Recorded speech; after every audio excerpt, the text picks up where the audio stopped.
Amigos de En Línea, muy buena tarde. Hoy con muchísima información, sobre todo después de las reacciones que hay en torno al día de ayer, al 1 de mayo, que usted sabe es el Día del Trabajo, se conmemoró el Día del Trabajo. Le presentamos una imagen especial de lo que significa en este momento el sindicalismo en Tlaxcala, el sindicalismo en México, y tomamos como referencia el sindicato 7 de mayo. Hemos recibido muchísimas versiones, algunas a favor, otras en contra. Lo cierto es que hay una realidad por encima de todo. Muchísimas personas están a favor de lo que ayer dijimos. El sindicato 7 de mayo dejó de ser un espacio de apoyo para sus trabajadores y se ha convertido solamente en un espacio de discurso y en un espacio que abona solamente a una persona, al titular de ese sindicato. Graciela Rivera, buena tarde.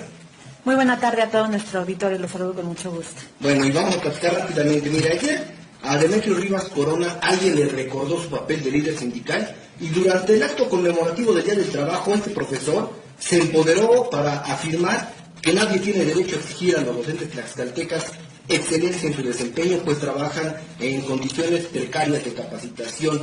Eso lo aceleró el líder de la sección 31 del Sindicato Nacional de Trabajadores de la Educación y apenas se da cuenta el señor Rivas Corona, de verdad apenas se da cuenta. Total que en esa exposición, el otrora aliado del gobierno del Estado también dijo que para nadie es desconocido que en la actualidad los salarios de los trabajadores aún son insuficientes y raquíticos. Todavía no alcanza para mejorar el nivel de vida de los trabajadores y sus familias. De la misma manera, las condiciones, los espacios de trabajo en la mayoría de los centros educativos, pues no reúnen todavía las condiciones necesarias para que las y los trabajadores de la educación se desarrollen con plenitud. Esto lo dijo ayer, en el Día del Trabajo. Además, sostuvo que el Sindicato Nacional de Trabajadores de la Educación continuará con la defensa de los derechos de los trabajadores bajo los valores del sindicalismo moderno. Por otro lado, el líder de la sección 55, el recién llegado Jorge Guevara Lozada, pedía respeto a las conquistas laborales, así como infraestructura y equipamiento digno para todas las escuelas públicas, pero lo más importante, pidió un verdadero sistema de formación y desarrollo profesional docente. Además de los representantes del Estado, también estuvo la del Comité Ejecutivo Nacional del CENTE, Esmeralda Martínez, quien presumió que a 75 años de acción del CENTE es el organismo sindical de mayor representatividad en América Latina, lo que les obliga a seguir en lucha y en busca de mejores condiciones para los trabajadores. Eso es lo que dijeron ayer, y bueno, hay que seguir de cerca lo que se dice, porque este sindicato, la verdad es que en algún momento llegó a ser el más importante de América Latina, como lo dice la propia representante del Comité Ejecutivo Nacional, pero aquí en Tlaxcala, el sindicato que encabezaban en aquel momento Ignacio Díaz, que recién salió de la sección 55, y el todavía titular de la 31, Demetrio Rivas, se les olvidó. Hubo un fuerte espacio en el que dejaron pues a la deriva a sus trabajadores, se olvidaron de que eran los líderes de esas secciones, se olvidaron de que se tenían que poner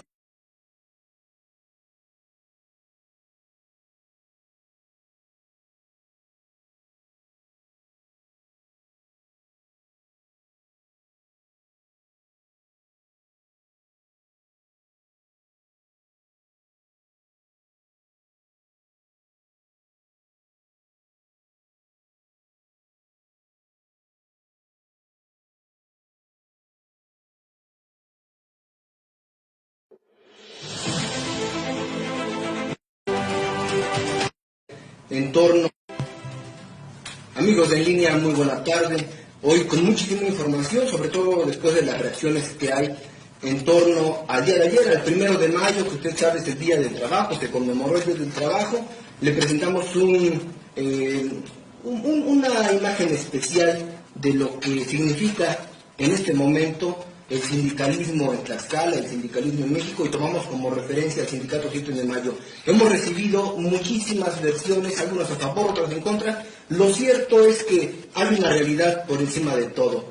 Muchísimas personas están a favor de lo que ayer dijimos. El sindicato 7 de mayo dejó de ser un espacio de apoyo para sus trabajadores y se ha convertido solamente en un espacio de discurso y en un espacio que abona solamente a una persona, al titular de ese sindicato. Graciela Rivera, buena tarde.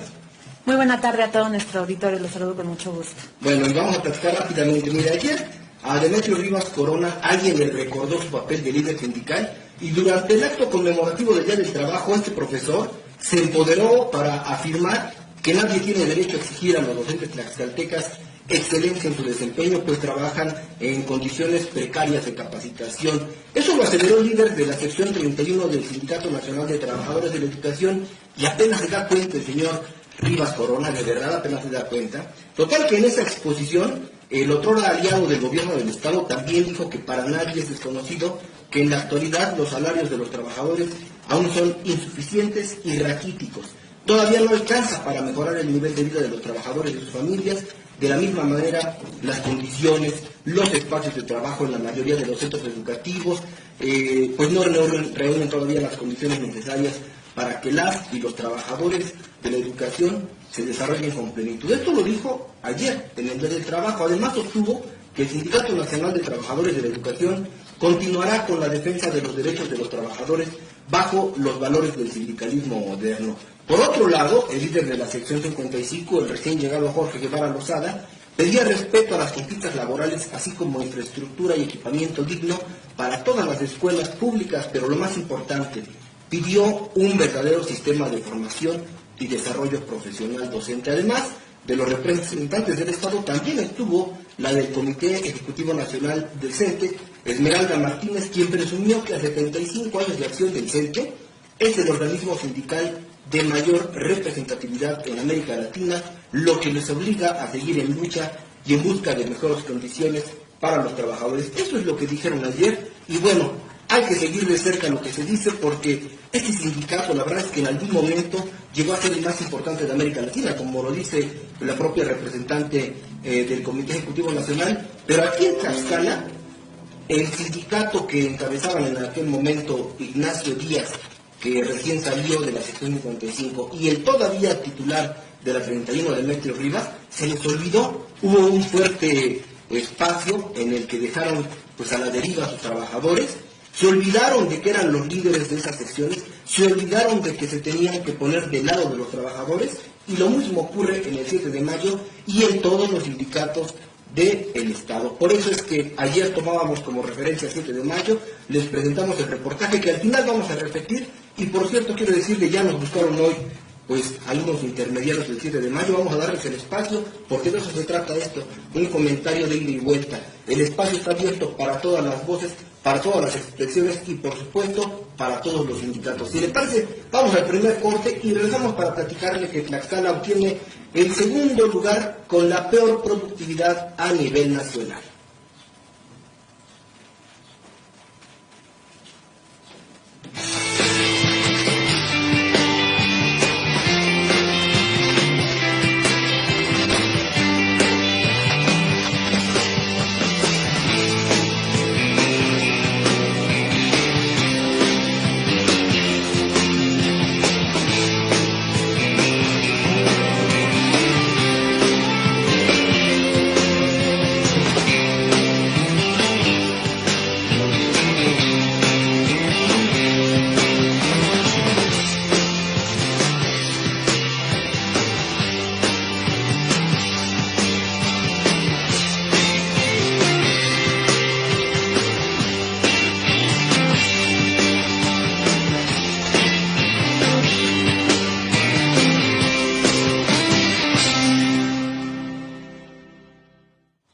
Bueno, mire, estoy recibiendo algunos mensajes, pues lo que le decía, algunos a favor, otros en contra del sindicalismo, algunos piden que se tomen en cuenta sus mensajes, son algunos muy agresivos en torno al líder del 7 de mayo, Edgar Tlapale, lo acusan de diferentes cosas.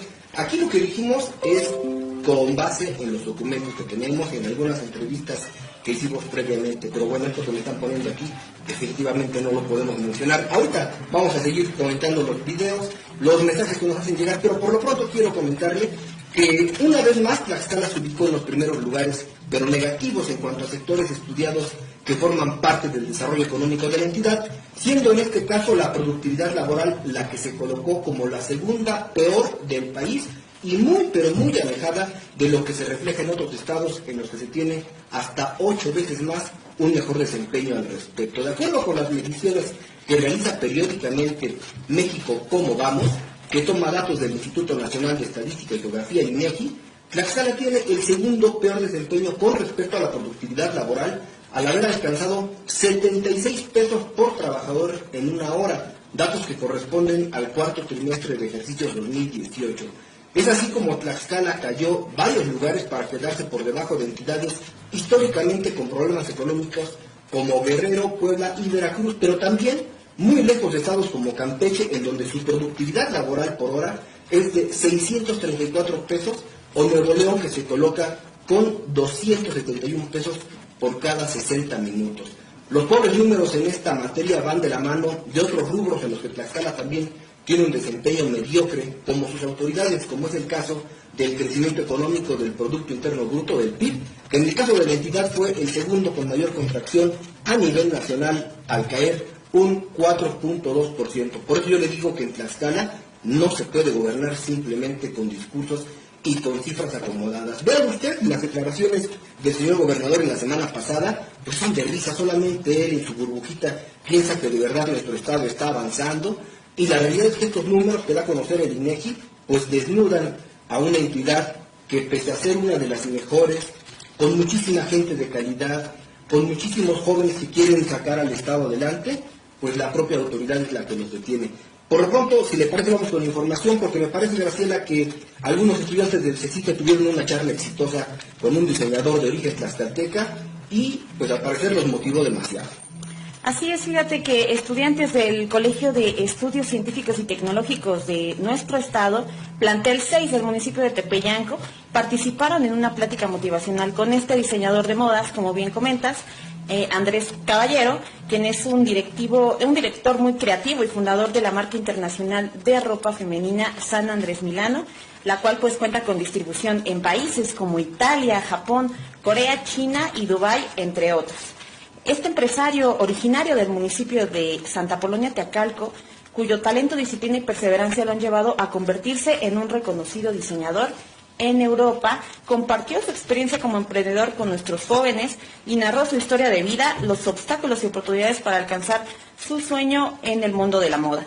Durante esta charla, que se llevó a cabo en el auditorio de la Presidencia Municipal del municipio de Tepeyanco, estudiantes de la carrera de producción de prendas de vestir conversaron con el creativo, quien atendió a las preguntas de los estudiantes y los animó a ser autodeterminantes, disciplinados y apasionados con sus intereses personales y profesionales, y pues los alumnos se sintieron muy motivados e inspirados con esta charla, además de que Andrés se comprometió que en un plazo cercano impartirá un workshop sobre diseño de modas a los mismos.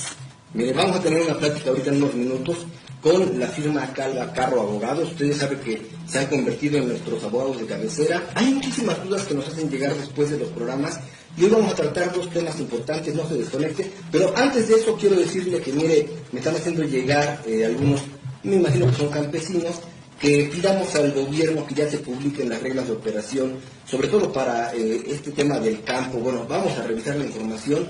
Sin embargo, usted sabe, está muy lejos de nuestro alcance. Probablemente los medios pues cercanos, los medios amigos, los que se pican el ombligo con el gobierno puedan tener más facilidades. Nosotros simplemente somos obreros de la información y lo máximo que podemos hacer es hacerles llegar estos mensajes que usted nos envía para que la gente de prensa de gobierno, en la síntesis informativa que le hacen llegar al señor gobernador, pues le diga que la gente en Tlaxcala está inconforme. Por otra parte, también inconforme está Zenón Ramos Castillo. Él es el secretario general del Sindicato de Colegios de Estudios Científicos y Tecnológicos de la CTM. Ayer sostuvo que el sindicalismo de la Federación de Trabajadores de Tlaxcala recibe con beneplácito los procesos de consulta directa establecidos en la recientemente aprobada reforma laboral, pero también advirtió que no permitirán la atomización sindical como estrategia para reducir al individualismo la interlocución laboral y quitar los derechos a los trabajadores. En su discurso manifestó lo siguiente: exigimos a las instituciones de decreto a diversos sindicatos y esto no debe ser así. Los sindicatos deben ganarse su lugar por el trabajo, por el liderazgo, por la representación genuina de los intereses de los trabajadores.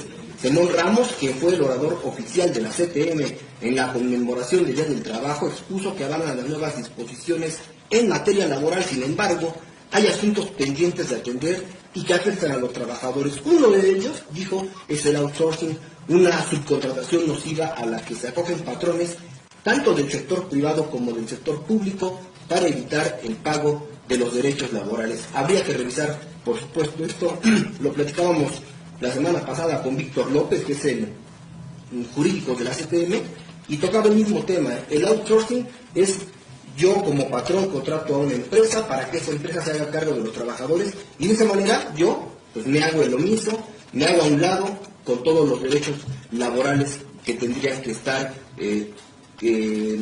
teniendo mis trabajadores, y sin embargo a través del outsourcing pues lo que se permite es que una empresa haga justamente todo el trabajo sucio. Bueno, rápidamente antes de regresar con los abogados de la firma Calva Carros, pues nada más que nos platique Graciela Rivera, que ya se integran niños y niñas de Tlaxcala, de aquí de nuestro estado, al Tribunal Electoral Infantil, en el Tribunal Electoral del Poder Judicial de la Federación.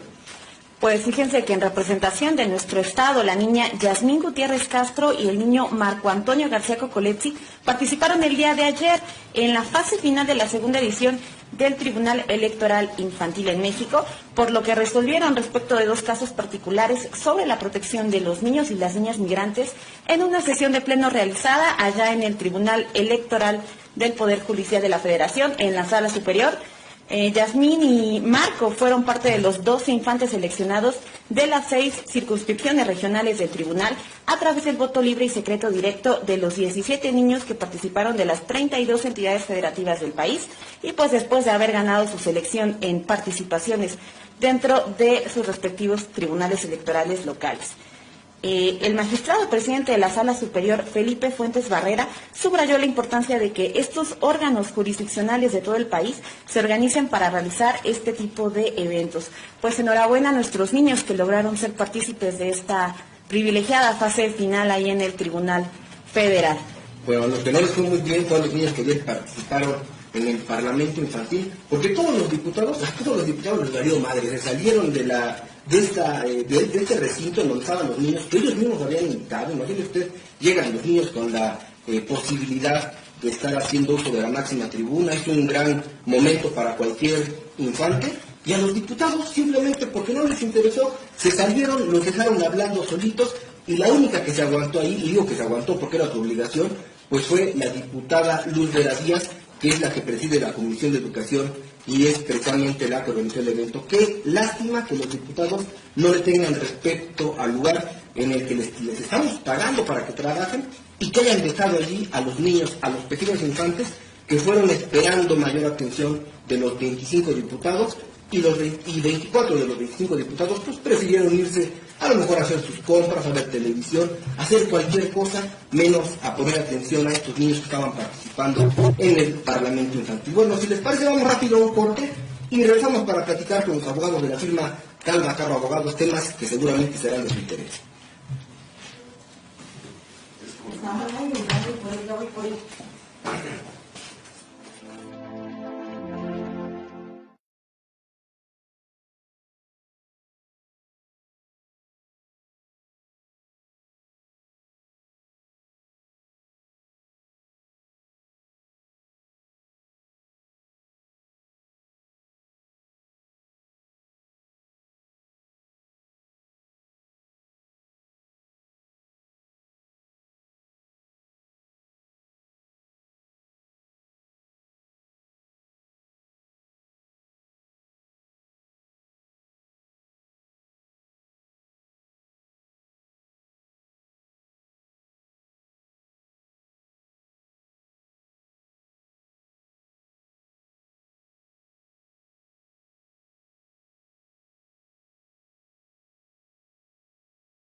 Bueno, ya regresamos, estamos para platicar aquí con la firma Calva Corro Abogados. Hace un momento dije Carro, no, es Calva Corro Abogados.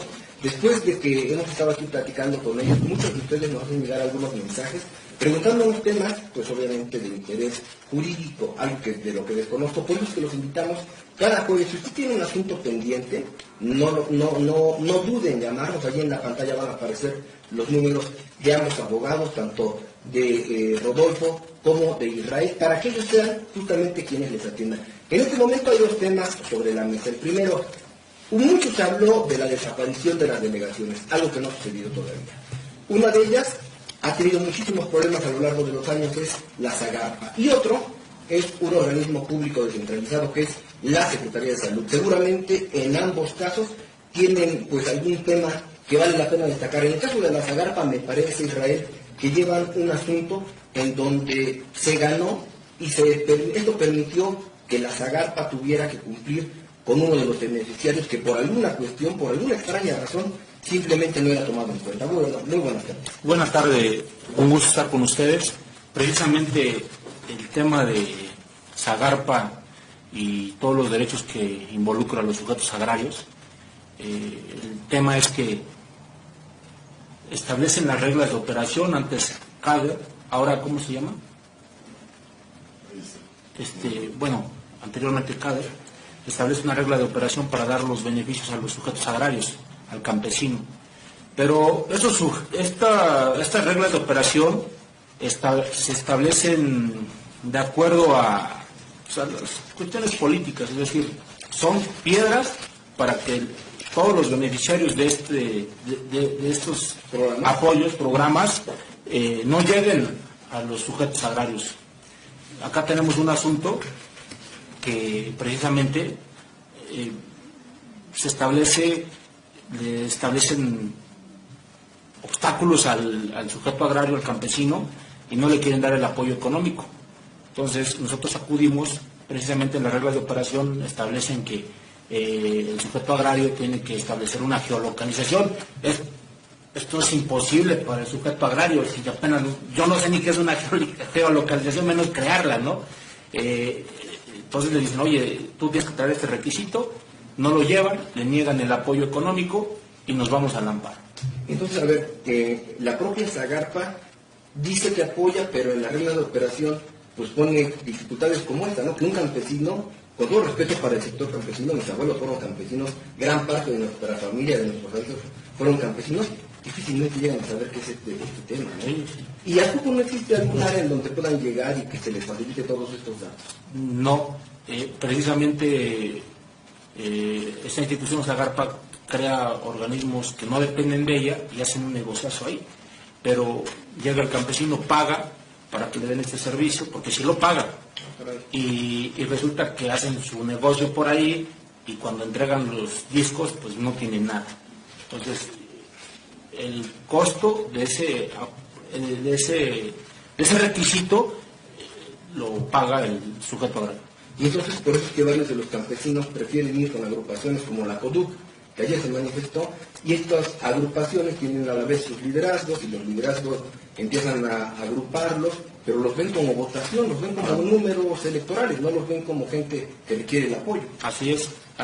Entonces, esta persona le niegan, acude con nosotros, nos vamos primero por el derecho de petición a que se le conteste, hacemos por qué le negaron y el procedimiento. En el informe justificado contestan, pero le niegan el beneficio porque no cumplió con ciertos requisitos. Invocamos el artículo 27 constitucional, que el Estado está obligado a proporcionar y darle información técnica al campesino, y acá no lo hacen, nos conceden el amparo y obligan a Zagarpa a entregarle ese apoyo económico. Pero ¿cuál era el argumento de la Zagarpa para no entregar estos proyectos que además pues ya están ahí contemplados, ya están en un programa, ya son recursos etiquetados? ¿Cuál era el argumento? Decía que no había cumplido con ese requisito. Ese era el argumento. Pero además es un argumento válido. Si tú no cumples un requisito, pues no te lo entregan, pero el requisito pues prácticamente estaba fuera del alcance de un productor del campo. Exactamente, el artículo 27 protege a los sujetos agrarios, son grupos vulnerables. Recordemos que en la Constitución del 17 se crea un derecho social y la Constitución protege a estos sujetos agrarios. En el artículo 27 dice, el Estado está obligado a proveer asesoría técnica, y acá no lo hace. ¿Ustedes ganan ese caso? Ganamos el amparo. ¿En qué tiempo se ganó y qué es lo que tuvo que hacer la Zagarpa para... Sí, tardamos el asunto, lo tardamos aproximadamente un año, pero se le incorporó a este apoyo económico y le pagaron lo que no le habían cubierto. Bueno, ¿cuánta gente no estará en esta misma situación, pero desafortunadamente desconoce de los alcances por la vía legal y solamente se dejan engañar por estos grupos que, insisto, la CODUC, varias agrupaciones que crecieron al amparo del gobierno de Alfonso Sánchez Anaya? Recordará usted que en aquel sexenio Alfonso Sánchez Anaya, como quería mantener después de él a su esposa en el gobierno, dijo, a ver cómo le hago, ya sé, voy a crear organismos no gubernamentales, las ONGs, y estas ONGs son las que hoy llegan con el campesino y le dicen, yo te hago el trámite, pero les piden... Sí, son intermediarios, como se les llama, coyotes, ¿no? Sí. Así es. Pues lamentable, pero ese caso de la Zagarpa, entonces si usted tiene un problema con la Zagarpa o en alguna otra institución, en alguna otra delegación, busque a la firma Calva Corro Abogados, pero también en el caso de la Secretaría de Salud, pues hay algunas cosas que no se entienden, seguramente también llevan temas en los que difícilmente nos enteraríamos si no fuera por usted. Platícanos de algún tema de la Secretaría de Salud. Bueno, creo que el derecho humano a la salud es un derecho pues integral, es un derecho que involucra muchos factores, desde la persona que suministra el servicio a la persona que recibe la atención. En ese sentido, pues estamos considerando varios factores que involucran el acceso a este derecho humano. Ello considerando que pues están las instituciones de servicio público y las instituciones de servicio privado, que evidentemente tienen un costo, y también por otro lado las personas o los usuarios del servicio. En ese sentido pasan muchas cosas, Marto. Por ejemplo, los doctores en esta plática que estás haciendo respecto de lo que ocurrió ayer en el estado de Tlaxcala, que se pues, manifestaron por los salarios, por la infraestructura, por demás objetos con los cuales pueden suministrar el servicio.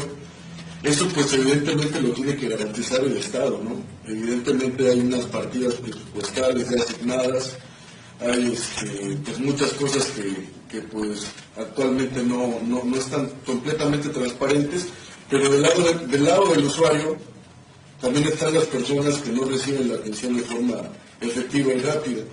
En ese sentido, pues los doctores muchas veces incurren en responsabilidad profesional. Una, porque no llevan el expediente clínico como debieran llevarlo, entendiendo que pues llegan muchas personas y pues no les hacen las debidas constancias o los debidos seguimientos conforme a los protocolos médicos que deben hacer, no llevan de acuerdo el expediente clínico, y hemos tenido pues muchos asuntos, sobre todo de personas que se quejan con nosotros porque recibieron una ineficaz o una pues praxis inadecuada del servicio médico dentro de las instalaciones del ISSSTE o del IMSS. Ahorita tenemos un asunto de una persona que le dieron 2 episodios de EBC, son episodios de paro, digamos, en el cerebro, ¿sí? Tienen una complicación en el cerebro porque cuando llegan a que se les brinde la atención médica, pues la dilatan, la entorpecen, la obstaculizan, bien lo decía el abogado, también con el caso de Zagarpa, con requisitos y trabas y obstáculos que pues no tienen nada que ver con el derecho humano a la salud.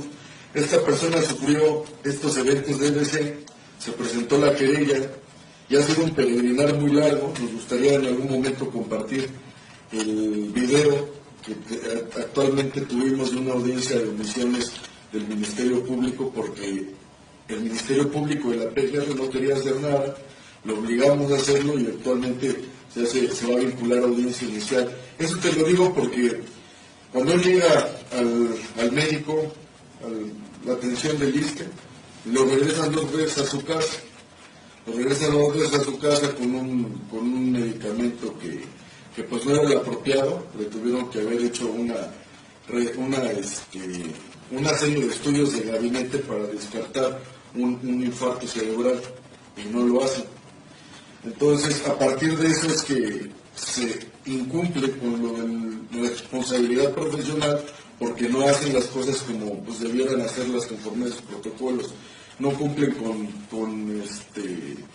con hacerles los estudios de gabinete, una parte pues porque se quejan de que no tienen infraestructura, no tienen los servicios médicos.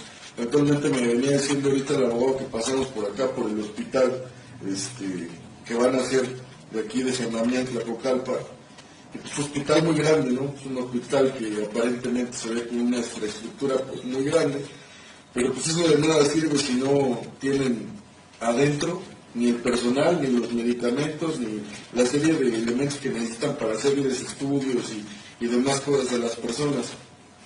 Todo ello, cuando nosotros advertimos de una mala práctica profesional, porque no se llevó a cabo el expediente clínico y porque no les dieron la atención de forma inmediata, sin requisitos, sin obstáculos, sin trabas, pues eso es susceptible de una querella, ¿no? Por responsabilidad profesional, en lo cual pues puede culminar en un tribunal de enjuiciamiento que va a sancionar al médico de forma penal, es decir, con una sanción penal privativa de la libertad y una sanción pecuniaria traducida en dinero. Es decir, reparación de daño moral. Hablamos de un caso del ISSSTE. En el caso del sector salud, ayer veíamos que Blanca Águila, la que se ha eternizado en el sindicato de la Secretaría de Salud, que ha participado en el ámbito político, que ha hecho público su afecto por el Partido Revolucionario Institucional, ayer marchó, llamó la atención mucho, algunos se reían, otros celebraban, pero el hecho es que esta persona, Blanca Águila, pues se ha manifestado casi siempre a favor de sus agremiados, algo normal, pero justamente en la práctica profesional de algunos médicos y de algunas enfermeras, muchos han incurrido en contra de los derechohabientes. ¿Se puede hacer algo? Yo como un derechohabiente llego, me diagnostican mal, o simplemente no me hacen los estudios que requería. Puedo actuar en contra de cualquier persona sin importar si es sindicalizado, si es de confianza, no importa, se puede hacer algo. Si estabas hablando que el tipo penal de responsabilidad profesional tutela el bien jurídico de la debida práctica del ejercicio de los médicos. Entonces, los médicos tienen una serie de obligaciones, incluyendo el expediente clínico que te comento, de llevarlo de forma precisa, de darles los estudios de gabinete previos al diagnóstico de una enfermedad, o sea, una resonancia magnética, un estudio de ultrasonido, un estudio de radiografía. Y eso evidentemente, pues el médico como especialista técnico en la materia debe justificar su actuación. Si dentro de esas hipótesis que te acabo de mencionar, pues el médico no justifica su actuación y se descarta que dentro de esos protocolos no cumplió con la serie de requisitos o lineamientos que tuvieron que observar, es decir, porque hay una actuación pre-diagnóstica, una actuación diagnóstica y una actuación posterior que es la que se va a encargar de curar la enfermedad, se puede presentar una querella que de acuerdo a la institución, en este caso ISSSTE o IMSS, son federales, se tendría que plantear ante la Procuraduría General de la República, y pues la Procuraduría General de la República tiene que hacer una serie de investigaciones, muchas investigaciones, por ejemplo, requerir el expediente clínico, requerir la información al doctor a través de su entrevista, artículo 216 del Código Nacional, un dictamen médico también de parte de un perito especialista adscrito a la Procuraduría General de la República para descartar si hubo una buena o una mala praxis profesional. En relación a esos lineamientos que te acabo de decir, pues posteriormente si se acredita en ese plano del hecho delictivo de responsabilidad profesional que el médico incumplió, pues se tendrá que llevar una audiencia inicial donde se le informará la imputación y posteriormente ante un tribunal de enjuiciamiento, porque hay muchas personas que precisamente por la situación de que no les suministran de forma correcta el servicio, ya sea porque el hospital no tenga la infraestructura o los aparatos para hacerles los diagnósticos. Hemos sabido, el licenciado Reales puede platicar de un asunto de Coahuila, de Sonora, donde la persona es de aquí y lo han tenido que llevar hasta Sonora para hacerle los estudios que corresponden a la enfermedad de la cual le han diagnosticado. Y pues eso yo te comentaba, Marto, en forma inicial, a que me preguntaras. Creo que es algo, el derecho humano a la salud es algo integral que involucra muchos aspectos, no solamente de parte del médico, porque hay médicos que sí hacen bien su trabajo, y imagínate las situaciones en las que los ponen, en el sentido de que llega una persona y no tienen el estudio idóneo. Imagínate la situación en la que ponen al médico sobre una mala práctica profesional. Entonces eso pues, lo debe de garantizar por un lado el Estado y por otro lado también el médico, pues evidentemente con la carga de trabajo que tienen, pues también tienen que ser responsables en realizar los expedientes clínicos y los demás estudios que se deben de hacer. Pues en ambos casos, ya sea en el de la Zagarpa o en el del sector salud, en todas sus ramas, pues es peligroso. Pero creo que el peor, el que menos se desea es en el sector salud, porque aquí se pierde la vida, no se pierde un apoyo productivo, no se pierde un proyecto, un programa, ahí se pierde la vida y contra eso no hay marcha atrás. Bueno, antes de despedirnos, nada más le platico rápidamente que puede revisar usted en el portal de consulta, en el Señorío Tlaxcalteca, la columna que escribe todos los días mi tocayo y amigo Martín Ruiz, dice otro periodo ordinario perdido en el Congreso. A los actuales diputados locales les quedan 29 días, no solo para atender el 100% de su ambiciosa agenda legislativa, sino para sacar los pendientes que están relacionados a iniciativas que están observadas por el mandatario estatal Marco Antonio Mena Rodríguez y de propuestas que han sido ignoradas por venir del Ejecutivo. ¿Cómo sería de convertir la Comisión Estatal de Seguridad en la Secretaría de Seguridad Pública y Participación Ciudadana? Justamente ayer, en la rueda de prensa, en la mañanera del presidente Andrés Manuel López Obrador, cuando hablaba de este problema que han enfrentado con los senadores, ya ve que 2 se ausentaron, uno de ellos ayer estuvo diciendo que fue por una cuestión médica de su hija, y entonces allí una reportera de un medio nacional le decía que pues cómo era posible que Morena no obligara a sus senadores a que estuvieran.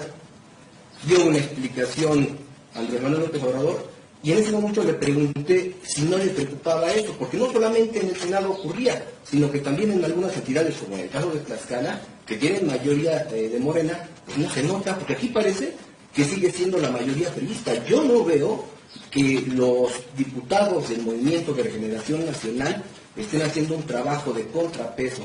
La respuesta de Andrés Manuel López Obrador fue pues la más sencilla, me dijo que pues no le preocupaba y que además era una cuestión la del Senado y otra la de la Cámara de Diputados en las entidades. Me queda muy claro, pero lo que me queda todavía más claro es que Andrés Manuel López Obrador sigue pensando como el líder de Morena y no como el presidente de la República. Y algo más, si a usted le dice a Andrés Manuel López Obrador que hay un problema con el Congreso Federal y con los senadores porque no han alcanzado la mayoría, le está mintiendo, porque estos integrantes de la fracción parlamentaria de Morena, es histórica la manera en la que llegaron. Hoy podrían hacer las reformas que quisieran, y no lo están haciendo porque antier, 2 de sus senadores se ausentaron. ¿Usted cree de verdad que no lo hicieron con la venia, no sé si de Andrés Manuel, pero al menos de Jacob Polensky, que es la líder nacional de Morena? Lo dejo para que usted lo analice.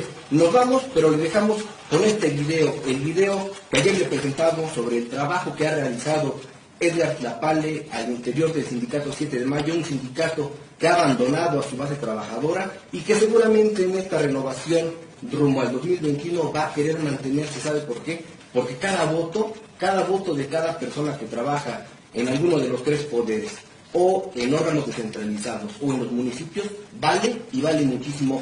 Como siempre, un gusto compartir con ustedes. Rodolfo, Israel. Nos saludamos mañana en punto de las 13 horas. Soy Martín Rodríguez Hernández. A nombre de todos los que integramos el equipo, a los amigos de Consulta Televisión, Rubí en los controles, Graciela Rivera, nos vemos mañana en punto de las 13 horas. Muy buena tarde.